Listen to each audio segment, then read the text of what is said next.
नमस्कार दोस्तों, स्वागत है आप सबका मेरे YouTube चैनल पर। दोस्तों, आज चर्चा करेंगे कि दृष्टि के द्वारा होने वाला ग्रहों का असर कैसे दिखते हैं। लाल किताब में इसके लिए क्या नियम बताए गए हैं। लेकिन इस जानकारी से पहले मेरा आप सबसे निवेदन है कि आपको मेरी वीडियो अच्छी लगे तो मेरी वीडियो को लाइक करें, शेयर करें और मेरे YouTube चैनल को जरूर सब्सक्राइब करें और नोटिफिकेशन बेल को भी जरूर दबाएं, जिससे आपको मेरी आने वाली वीडियोस की जानकारी मिलती रहे। तो दोस्तों, शुरू करते हैं आज का विषय। दृष्टि के द्वारा होने वाला ग्रहों का असर कैसे देखते हैं। लाल किताब में इसके लिए क्या नियम बताए गए हैं। दोस्तों, पहले घर मतलब खाना नंबर 1 से खाना नंबर 6 तक, तो पहले घर के ग्रह का असर बाद के घर मतलब खाना नंबर 7 से खाना नंबर 12, ये बाद के घर होते हैं। तो पहले घर के ग्रह का असर बाद के घर के ग्रह में मिल जाने से ये मतलब होता है कि पहले घर के और बाद के घर के ग्रहों का असर एक ही हो गया है। या ये भी कह सकते हैं दोस्तों कि बाद के घर के ग्रह में पहले घर के ग्रहों का असर इस तरह से मिल जाता है कि अलग नहीं गिना जाता। लेकिन दोस्तों, ये जो असर की मिलावट हुई है, इसने बाद के घर में अपना कोई असर ना डाला हो। अब असर ना डाला हो तो इसकी वजह क्या हो सकती है। तो इसकी वजह ये हो सकती है कि बाद के घर में एक से ज़्यादा ग्रह हों।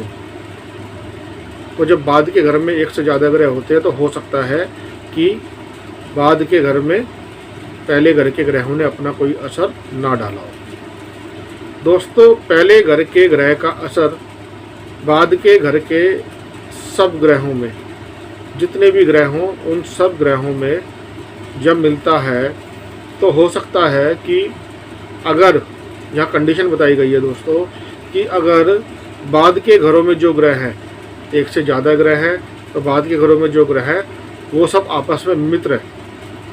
अगर वो सब ग्रह आपस में मित्र हैं तो दोस्तों, जब इन ग्रहों में पहले घर के ग्रह का असर मिला, जब पहले घर के ग्रह का असर मिलता है तो हो सकता है कि ये सब ग्रह सारे ही या इनमें से कुछ ग्रह आपस में दुश्मन बन जाए, क्योंकि पहले घर के ग्रह का जो असर आएगा उससे ये बदलाव होगा। और दोस्तों, दूसरी कंडीशन है कि अगर इस बाद के घर के ग्रहों में दोस्ती पैदा कर देने की ताकत का असर मिल जाता है, तो अगर ये ग्रह आपस में दुश्मन है, अगर बाद के घरों में आपस में दुश्मन ग्रह बैठे हैं तो और इनमें दोस्ती पैदा करने की ताकत का असर मिल जाता है, तो दोस्तों अब ये सब सारे ग्रह या कुछ ग्रह आपस में मित्र बन जाते हैं।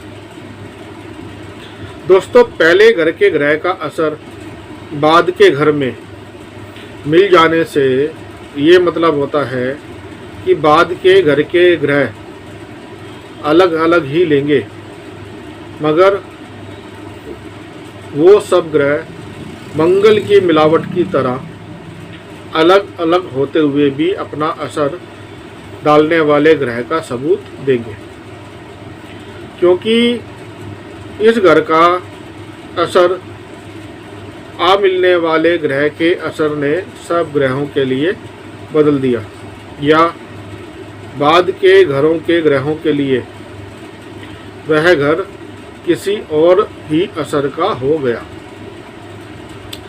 मतलब दोस्तों, इन ग्रहों ने अपना अपना पहला असर इस घर से संबंधित चीज़ों पर बदल दिया। जब ग्रह से ग्रह मिला तो ये हुआ कि पहले घर के ग्रह ने भी बाद के घर के ग्रह के असर को बदला। मतलब बाद के घर का असर जिसमें वो ग्रह बैठा था जिसका असर बदला गया, उस ग्रह ने सिर्फ अपना ही असर बदला,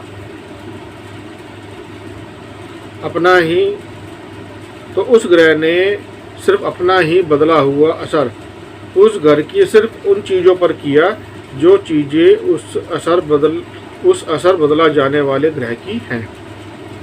और अगर दोस्तों कहीं पर अगर यहीं पर एक से ज़्यादा ग्रह हों तो उन ग्रहों ने जिनका असर बदला गया तो अपने बदले हुए असर का सबूत सिर्फ उन्हीं चीज़ों पर दिया जो चीज़ें इस घर की उन ग्रहों से संबंधित हों।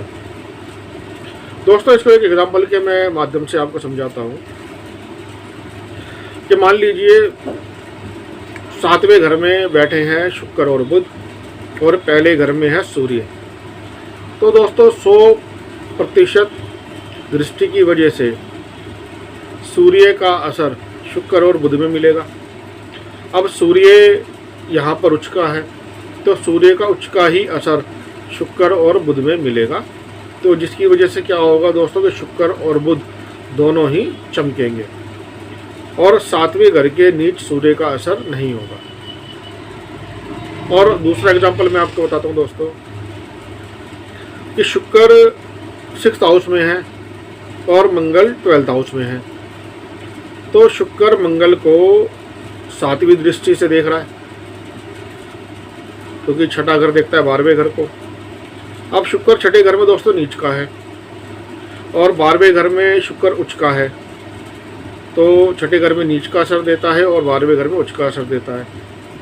और यहाँ पर दोस्तों शुक्र देख रहा है मंगल को, इसलिए मंगल से संबंधित रिश्तेदार, तो जातक के जो भी मंगल से संबंधित रिश्तेदार हैं, तो मंगल भाई का कारक है दोस्तों, तो मंगल से संबंधित रिश्तेदार मतलब भाई, तो भाई की औरत पर शुक्र अपना अच्छा असर देगा और भाई की जो मैरिटल लाइफ है, उसकी गृहस्थ जिंदगी है, वो खुशहाल होगी। तो दोस्तों इस तरीके से दृष्टि के द्वारा ग्रहों के पड़ने वाले असर को देखा जाता है। तो दोस्तों उम्मीद करता हूँ मेरी इस वीडियो से आपको एक अच्छी जानकारी मिली होगी। आपको मेरी वीडियो अच्छी लगे तो मेरी वीडियो को लाइक करें, शेयर करें और मेरे YouTube चैनल को जरूर सब्सक्राइब करें। धन्यवाद।